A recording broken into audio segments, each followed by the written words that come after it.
Hi guys, welcome to another mini vlog.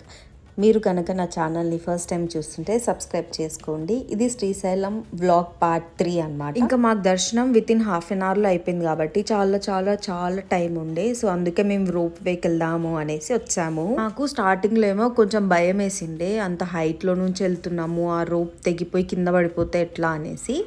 కానీ అంతేం లేదు, జస్ట్ 1 minute రైడ్ అనమాట. కానీ బాగానే ఉంది, ఎక్స్పీరియన్స్ చెయ్యొచ్చు. మేము వెళ్ళడానికి అంత టైం ఏం పట్టలేదు, కానీ అక్కడ క్యూ లైన్లో నియర్లీ ఒక 2 hours వెయిట్ చేయాల్సి వస్తుండే. ఇంకా మా అక్క వాళ్ళు లోకలే కాబట్టి ఇంకా తెలిసిన వాళ్ళతో తొందరగా వచ్చేసామన్నమాట. అక్కడ వెయిటింగ్ పీరియడ్ చాలా ఉంటుంది వీకెండ్స్లో, వీక్ డేస్లో వెళ్తేనే కొంచెం బెటర్. ఇంకా మేము ఆ లైన్ చూసి భయపడి బోటింగ్ కూడా వెళ్ళలేదన్నమాట. ఇంకా ఇక్కడ ఏమవుతుందంటే, నేను శ్రీశైలంకి వెళ్ళినప్పటి నుంచి అందరూ నేను మా అక్క సేమ్ ఉన్నాము అనేసి అంటూ ఉన్నారు.